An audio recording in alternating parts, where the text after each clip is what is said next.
Leo படம் வந்து October 19ஆம் தேதி ரிலீஸ் ஆக போகுது. இன்னையில இருந்து கரெக்ட்டா 22 நாள் இருக்கு இந்த படத்துக்கு ரிலீஸ்க்கு.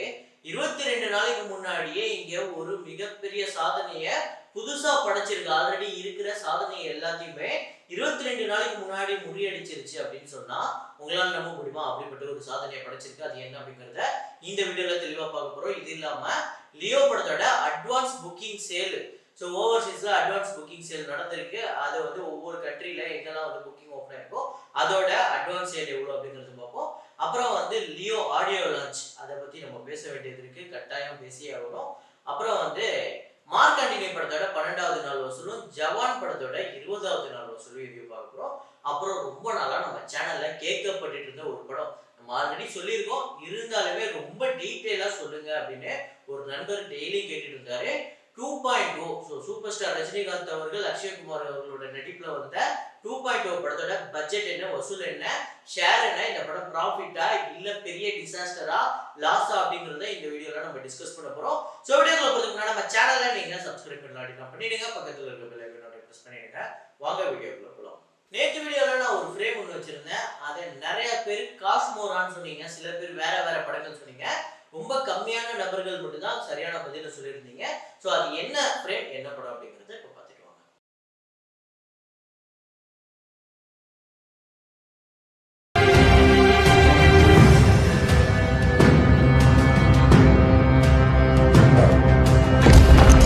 நேத்து நம்ம வச்சிருந்த ஃப்ரேம் அப்படிங்கிறது இனிமேதான் ஷூட்டிங்கே போறாங்க. நேத்து நம்ம வச்சிருந்த ஃப்ரேம் அப்படிங்கிறது சூரியபுத்ரா கர்ணா அப்படிங்கிற விக்ரம் அவர்கள் நடிக்கக்கூடிய ஒரு படம். இந்த படம் வந்து இனிமேதான் ஷூட்டிங் போகுது. அவங்க வந்து இந்த படத்தோட டைட்டில் வந்து அனௌன்ஸ் பண்றதுக்காக ஒரு டீசர் மாதிரி விட்டுருந்தாங்க. அதுல வரக்கூடிய ஒரு ஃப்ரேம் தான். இதை கரெக்டா கெஸ் பண்ண முதல் 5 பேர் யாரு அப்படின்னு பாத்தீங்கன்னா விஜயகுமாரன். இவர் வந்து பிரான்ஸ்ல இருந்து கமெண்ட் பண்ணியிருக்காரு. அப்புறம் வந்து லேசி கிளேசி அப்படிங்கிற ஒருத்தர், அப்புறம் ஹைக்யூ விஷுவல், அப்புறம் பாக்கியராஜ், தோனி விஷ்ணு. ஸோ இந்த 5 பேர் தான் வந்து முதல்ல கமெண்ட் பண்ணியிருக்காங்க. ஸோ இன்னைக்கான ஃப்ரேமை பாருங்க, கெஸ் பண்ணுங்க.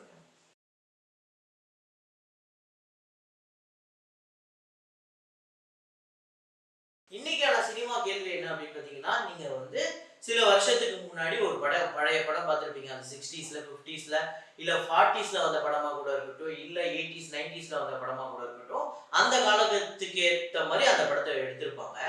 அந்த படத்தை இன்னைக்கு காலகட்டத்துக்கு ஏற்ற மாதிரி கொஞ்சம் மாத்தி எடுத்தா வேற லெவல்ல ஹிட் ஆகும் அப்படின்னு நீங்க ஏதாவது ஒரு படம் சஜஸ்ட் பண்ணுவீங்கன்னா என்ன படம் சொல்லுவீங்க? ஏன்னா கண்டிப்பா நீங்க ஏதாவது ஒரு படம் பழைய படங்கள் பார்த்திருப்பீங்க. இப்ப நான் அந்த மாதிரி ஒரு சஜஷன் சொல்லுவேன்.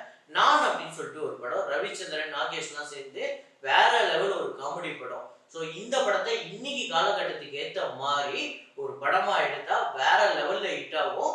ஸோ அந்த மாதிரி உங்களோட சஜஷன் என்ன அப்படிங்கறது சொல்லுங்க. ஸோ இது எல்லாமே நம்மளுக்கு பிடிச்ச சினிமாவை பத்தி நம்ம பேசுறோங்கிறது தான் ஒரு காமனான விஷயம். ஸோ இப்போ வசூலுக்குள்ள போயிடலாம். ஜவான் படத்தோட 20வது நாள் வசூல் தமிழ்நாட்டுல 33 லட்சம், ஆந்திரா தெலுங்கானால 31 லட்சம், கர்நாடகால 35 லட்சம், கேரளால 3 லட்சம், ரெஸ்ட் ஆஃப் இந்தியால 4 கோடியே 24 லட்சம் வந்து வசூல் பண்ணிருக்கு. டோட்டலா இந்தியா முழுக்க இந்த படம் வந்து 5 கோடியே 26 லட்சம், ஓவர்சீஸ்ல 2 கோடியே 95 லட்சம், ஸோ வேர்ல்டு வைடு 8 கோடியே 21 லட்சம் இந்த படம் வந்து 20வது நாள் வந்து வசூல் பண்ணியிருக்கு. அப்புறம் தமிழ்நாட்டுல 46 கோடியே 28 லட்சமும், ஆந்திரா தெலுங்கானால 52 கோடியே 46 லட்சமும், கர்நாடகால 53 கோடியே 48 லட்சம், கேரளால 13 கோடியே 55 லட்சம், ரெஸ்ட் ஆஃப் இந்தியால 508 கோடியே 33 லட்சம் இந்த படம் வந்து வசூல் பண்ணியிருக்கு. டோட்டலா இந்தியா முழுக்க இந்த படம் வந்து 674 கோடியே 10 லட்சம் வந்து வசூல் பண்ணியிருக்கு. ஓவர்சீஸ்ல 346 கோடியே 30 லட்சம். ஸோ வேர்ல்டு வைடு பார்த்தீங்க அப்படின்னா இந்த படம் 1020 கோடியே 40 லட்சம், 1000 கோடியை கடந்து இந்த படம் வந்து வசூல் பண்ணிக்கிட்டு இருக்கு. ஒரு மிகப்பெரிய வசூல் புரட்சி அப்படின்னு சொல்லலாம். ஸோ இருந்தாலும் நீங்க எத்தனை பேர் இந்த படத்தை பார்க்கல இது வரையும் அப்படிங்கிறத கமெண்ட்ல போடுங்க. எத்தனை பேர் ஓடிடில வந்ததுக்கு அப்புறம் பார்த்துக்கலாம்னு இருக்கேன் அப்படிங்கிறது நீங்க எத்தனை பேர் அப்படிங்கிறத கமெண்ட்ல போடுங்க. ஏன்னா ஒரு படம் வந்துருச்சுன்னா அந்த படம் எல்லாரும் பார்த்து நல்லா இருக்குன்னு சொல்லிட்டாங்கிறதுக்காகவே நம்மளும் அந்த படத்தை தேட்டர்ல போய் பார்க்கணும்னு அவசியம் இல்லை. ஏன்னா நம்மளுக்கு பினான்சியலா சில சூழ்நிலை இருக்கும், அதே நேரத்துல நேரமின்மை இருக்கும், நேரமே கிடைக்காம இருக்கும். அதே நேரத்துல நம்மளுக்கு ஒரு நாள் 2 நாள் வேலை இல்லைன்னா கூட, லீவ் இருந்தா கூட அந்த டைம்ல நம்ம ஃபேமிலி கூட ஸ்பெண்ட் பண்ற மாதிரி இருக்கும். ஸோ அதனால கண்டிப்பா படத்துக்கு போய் ஆகணும்னு கட்டாயம் கிடையாது. அதனால நான் ஓடிடில வந்தாலும் பார்க்கலான்னு இருக்கேன் ப்ரோ அப்படிங்கிற நீங்க எத்தனை பேர் இருக்கீங்க அப்படிங்கறத சொல்லுங்க. ஸோ அப்புறம் மார்க் ஆண்டனி அதை பொறுத்தவரை டே 12 கலெக்ஷன் தமிழ்நாட்டுல வந்து 1,55,00,000 வந்து வசூல் பண்ணியிருக்கு. ஆந்திரா தெலுங்கானால 27 லட்சம், கர்நாடகால 16 லட்சம், கேரளால 8 லட்சம், ரெஸ்ட் ஆஃப் இந்தியால 2 லட்சம். ஸோ ஓவர்சீஸ்ல 27 லட்சம் வந்து வசூல் பண்ணியிருக்கு. வேர்ல்டு வைடு இந்த படம் 2,35,00,000 12வது நாள் இந்த படம் வந்து வசூல் பண்ணியிருக்கு. ஸோ 100 கோடி இந்த படம் ரீச் ஆக போறதுல எந்த டவுட்டுமே இல்லை. ஏன்னா அதுக்கேற்ற மாதிரி தான் டெய்லியும் வந்து வசூலாகிட்டு இருக்கு. தமிழ்நாட்டில் 54,52,00,000, ஆந்திரா தெலுங்கானால 9,27,00,000, கர்நாடகால 6,63,00,000, கேரளால 3,07,00,000, ரெஸ்ட் ஆஃப் இந்தியால 1,10,00,000, ஓவர்சீஸ்ல 15,77,00,000 இந்த படம் வந்து வசூல் பண்ணியிருக்கு. World wide 90,36,00,000. ஸோ இன்னும் ஒரு 9.5 கோடி இந்த படம் வந்து வசூல் பண்ணா இந்த படம், அதாவது 9,64,00,000 வசூல் பண்ணா இந்த படம் 100 கோடியை வசூல் அப்படிங்கிறது தாண்டிடும். விஷால் அவர்களோட கெரியர்லேயே 100 கோடி வசூல் திரைப்படமாகவும் இது இருக்கும். ஸோ இந்த படத்தோட பட்ஜெட் 38 கோடி, ஆல்ரெடி ஒரு மிகப்பெரிய ப்ராஃபிட் எடுத்துருச்சு. ஸோ அதுக்கடுத்து தான் நான் சொல்லியிருந்தேன், லியோ படத்தோட ஓவர்சீஸ் அந்த அட்வான்ஸ் சேல் ரிப்போர்ட்டை நம்ம இப்போ பார்ப்போம். இப்போ நான் சொல்றது எல்லாமே டே 1க்கான கலெக்ஷன் தான். டே 2, டே 3, டே 4 அதை பற்றி நம்ம பேசவே இல்லை. டே 1ல மட்டும் இது வரையும் எவ்வளோ கலெக்ட் ஆயிருக்கு, 22 நாளைக்கு முன்னாடி எவ்வளோ அட்வான்ஸ் புக்கிங் ஆயிருக்கு அப்படிங்கிறது பார்ப்போம். ஸோ இதில் ப்ரீமியர் ஷோவும் உட்பட, ஸோ ப்ரீமியர் ஷோ டே 1 சேர்த்து இதில் மலேசியாவில் வந்து $53,000 $53K வந்து கலெக்ட் பண்ணியிருக்கு.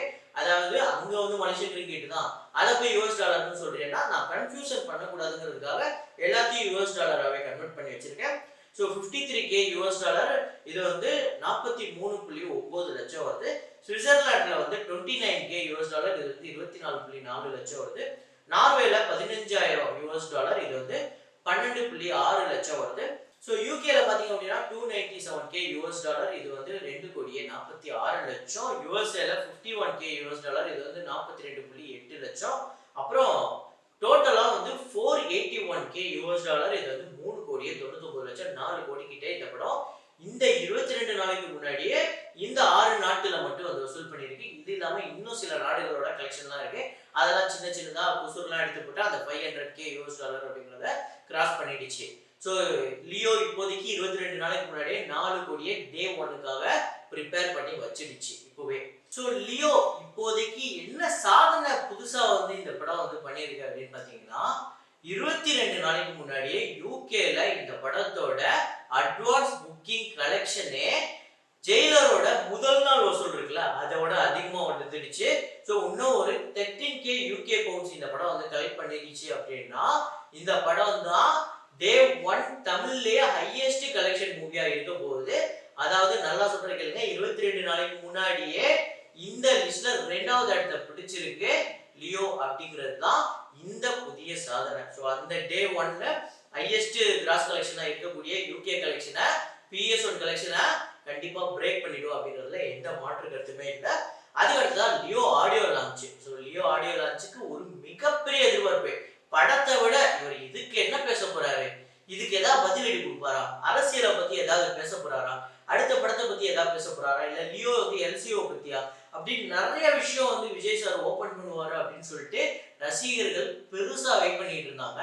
கடைசியில இந்த லியோ ஆடியோ லான்ச் அப்படிங்கிறது இல்ல, இது நடக்க போறது இல்லை, இதை நாங்க கேன்சல் பண்ணிட்டோம் அப்படின்னு சொல்லிட்டு அந்த தயாரிப்பு நிறுவனமே சொல்லிடுச்சு.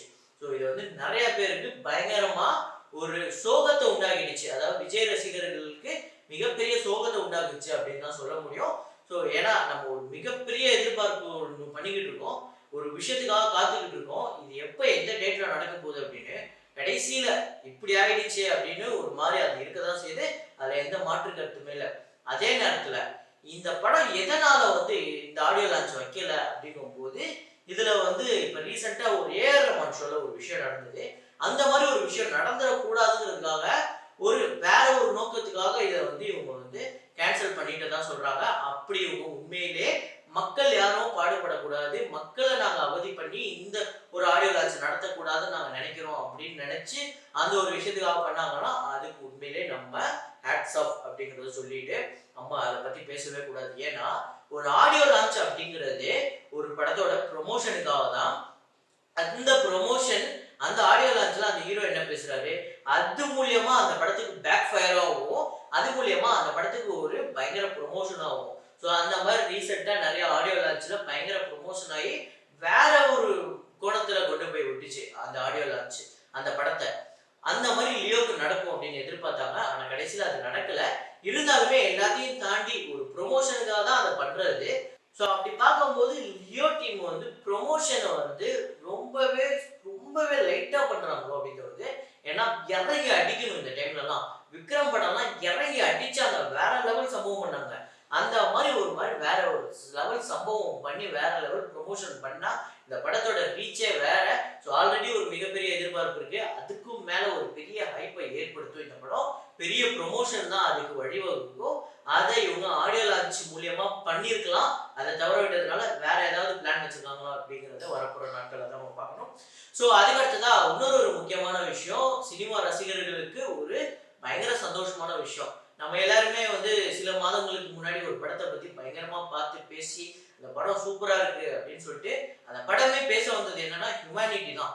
எல்லாத்தையும் தாண்டி மதம், இனம், ஜாதி, மொழி எல்லாத்தையும் தாண்டி ஒரு ஹியூமனிட்டியை பேச வந்த படம் தான். உண்மையிலேயே நடந்த ஒரு விஷயத்த பேசும்போது அது எல்லாருமே கனெக்ட் ஆச்சு. எல்லாருமே அந்த படத்தை ரசிச்சோம். வேற எந்த படமும் இல்லைங்க, இந்த வருஷம் மலையாளம் லாங்குவேஜ்ல ரிலீஸ் ஆகி எல்லாராலையும் பயங்கரமா பாராட்டப்பட்டு எல்லாராலையும் பயங்கரமா பேசப்பட்ட ஒரு படம் 2018. அந்த இண்டஸ்ட்ரிக்கு ஒரு மிகப்பெரிய இண்டஸ்ட்ரிட்ட கொடுத்தது மட்டும் இல்லாம இது ஒரு நல்ல படம் அப்படின்னு எல்லாரையும் பாராட்ட வச்ச ஒரு படம்.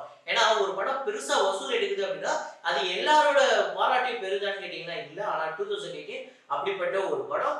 இந்த படம் இப்ப அபிஷியலா ஆஸ்காருக்கு நாமினேட் ஆயிருக்கு.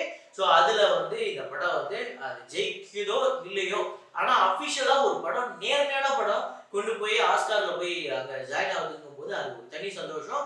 ஸோ ஜெயிச்சிரும் அப்படிங்கிற ஒரு முழு நம்பிக்கை எனக்கு இருக்கு. ஸோ அதை பத்தி நீங்க என்ன நினைக்கிறீங்க அப்படிங்கிறத கமெண்ட்ல கொடுங்க.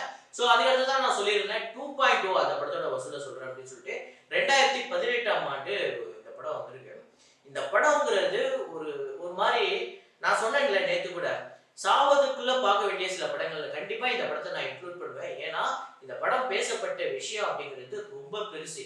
இந்த உலகத்திலே ரொம்ப பெருசு. அதாவது சோசியல் இஷ்யூவை எடுத்து இந்த இயக்குனர் பேசினாரு, இங்க நடக்கிற இஷ்யூ எடுத்து பேசினாருன்னு சொல்லுவாங்க. இந்த யூனிவர்சல்லே, அதாவது இந்த உலகத்திலே மொத்தமா எல்லாருக்கும் இருக்கக்கூடிய ஒரு இஷ்யூ, எல்லாரும் கவனிக்க மறுக்கிற ஒரு விஷயம். ஸோ அதுதான் இந்த படம் பேசியிருக்கு. அதாவது கொஞ்சம் யோசிச்சு பாருங்க, ஒரு ரோபோட், அந்த ரோபோக்கு உணர்ச்சி இருக்கும், எல்லாமே இருக்கும். அந்த ரோபோ இங்க எல்லாரையுமே காப்பாத்துறதுக்கு எல்லாமே பண்ணுது. இன்னொரு பக்கம் இந்த பறவைகளோட ஆன்மாவா இருக்கக்கூடிய ஆரா, அந்த படத்திலே ஆரா அப்படிங்கிற வேர்டு யூஸ் பண்ணி தான் சொல்றாங்க. ஒரு ஆரா, அந்த மாதிரி மொத்த ஆன்மாவும் சேர்ந்து, பறவைகளோட மொத்த ஆன்மாவும் சேர்ந்து அக்ஷய்குமார் ஒரு பக்கம் இங்க நிறைய பேர் மேல பயங்கர கோபமா இருக்காரு. நிறைய பேர்னா நிறைய பேர், அதுல நீங்களும் நானும் தான் சேர்ந்து மொபைல் யூசர்ஸ் எல்லார் மேலேயும் பயங்கர கோபமா இருக்காரு.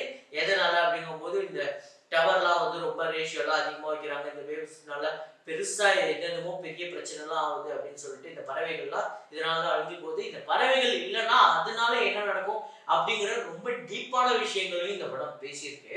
அதே நேரத்துல இந்த படம் மேக்கிங் வைஸ் அடிச்சுக்கவே முடியாது. ஹாலிவுட்டுக்கு நிகரான படம் நம்ம வார்த்தையால நிறைய படங்களை சொல்லிட்டு இருக்கோம். இந்த படம் ஹாலிவுட்டுக்கு நிகரான ஒரு படம் தான்.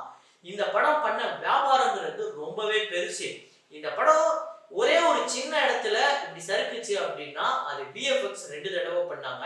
அப்படி பண்ணல அப்படின்னா இந்தியாவிலே இந்த படம் ஒரு பிக்கெஸ்ட் ஹிட் மூவியா இருக்கும். ஸோ என்ன ஆச்சு அப்படிங்கிறத நம்ம அதை பேசுவோம். அதுக்கு முன்னாடி இந்த படத்தோட வசூல் தமிழ்நாட்டில் பார்த்தீங்க அப்படின்னா 120 கோடி, கேரளால 26 கோடி, ஆந்திரா தெலுங்கானால 99 கோடி, கர்நாடகால 48 கோடி 50 லட்சம், ரெஸ்ட் ஆஃப் இந்தியால 257 கோடி, ஓவர்சீஸ்ல 172 கோடி, வேர்ல்டு வைடு பார்த்தீங்க அப்படின்னா 722 கோடியே 50 லட்சம், ஒரு மிகப்பெரிய வசூல். ஆனா இந்த படத்தோட பட்ஜெட் அப்படிங்கிறது 543 கோடி.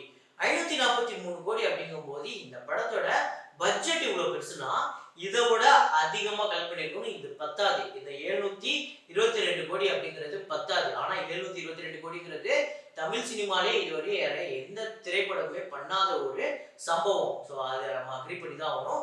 இந்த பட்ஜெட் ஏன் இவ்வளோ போட்டு எடுத்தாங்க? ஒரு தமிழ் படத்துக்கு எதுக்கு இவ்வளோன்னா, இந்த படம் 2 வாட்டி விஎஃப்எக்ஸ் பண்ணாங்க. ஒரு வாட்டி அந்த விஎஃப்எக்ஸே வந்து கைவிட்டுட்டாங்க, எங்களால் இதை பண்ண முடியாது, நீங்கள் வேற எங்கேயா பண்ணிக்கோங்கன்னு. அதுக்கான செலவே 130 கோடி கிட்டே இருக்கு செலவாச்சு. மறுபடியும் இவங்க 150 கோடி கிட்ட செலவு பண்ணி பண்ணி இந்த விஎஃப்எக்ஸை பண்ணாங்க. மேபி இன்னைக்கு நம்ம இந்த படம் வந்து வசூல் ரீதியா வெற்றி படம் இல்லை அப்படிங்கிறது சொல்லலாம். ஆனா இன்னொரு 50 வருஷம் கழிச்சு கூட இந்த 2.0 படத்தை பத்தி நம்ம கண்டிப்பா பேசியே தருவோம். அப்படிப்பட்ட ஒரு படம். ஸோ இந்த படத்தோட தியேட்டர்கள் ரைட்ஸ் அப்படிங்கிறது 390 கோடிக்கு போயிருக்கு. இந்த இந்த 2018ல இந்த விலைக்கு வேற எந்த படமுமே போனதில்லை. பாகுபலி 2க்கு அப்புறம் இந்த படம் தான் ஒரு பெரிய விலைக்கு போயிருக்கு. அப்புறம் இந்தியாவில் பார்த்தீங்க அப்படின்னா ஷேர் 291 கோடி ஷேர் வந்திருக்கு. ஓவர்சீஸ் ஷேர் 84 கோடி. ஸோ ஷேர் அப்படிங்கும் போது கூட பெருசாக தான் வந்திருக்கு. ஆனால் இந்த படம் விற்கப்பட்ட விலையும் இந்த படத்தோட பட்ஜெட்டும் ஒரு பெரிய நிர்பந்தத்தை உண்டு பண்ணிடுச்சு. இந்த படத்துக்கு இவ்வளோ ஷேர் வந்தால் தான் ஹிட்டு அப்படிங்கிற ஒரு கணக்கு.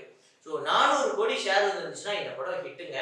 ஸோ இந்த படம் டோட்டல் ஷேருங்கிறது 375 கோடி. சில ஏரியாக்களில் இந்த படம் வந்து நிறைய நஷ்டங்களை ஏற்படுத்தியிருக்கு. ஆனால் இந்த படம் அப்படிங்கிறது வசூல் ரீதியாக ஃப்ளாப் ஆனதுக்கு முக்கியமான ரீசன் இந்த 2 வாட்டி விஎஃப்எக்ஸ் பண்ணது தான். இந்த 2 வாட்டி விஎஃப்எக்ஸ் பண்ணதுல பெரிய செலவு போனதுனால ஒருவேளை இந்த படம் 2 வாட்டி விஎஃப்எக்ஸ் பண்ணல அப்படின்னா இந்த படத்தோட பட்ஜெட் 400 கோடிக்கு கம்மியாக தான் இருந்திருக்கும். 400 கோடி கம்மியாக இருந்ததுன்னா தியேட்டர்கள் பிஸ்னஸ் அதோட கம்மியாக தான் பண்ணப்பட்டிருக்கும். இன்னைக்கு இந்தியாவிலே ஒரு மிகப்பெரிய ஹிட் படத்துல 2.0 அமைஞ்சிருக்கும் அப்படிங்கிறதுல எந்த மாற்று கருத்துமே இல்லை. ஸோ வசூலை தாண்டி எனக்கு இந்த படம் பர்சனலா எனக்கு பிடிக்கும் அப்படின்னு நீங்க உங்க எத்தனை பேருக்கு அப்படிப்பட்ட ஒப்பீனியன் இருக்கு அப்படிங்கிறத கமெண்ட் பண்ணுங்க. ஸோ இதே மாதிரி ஒரு வீடியோல இதே மாதிரி கலெக்ஷன் ரிப்போர்ட்ல மீண்டும் நான் சந்திக்கிறேன். Signing off.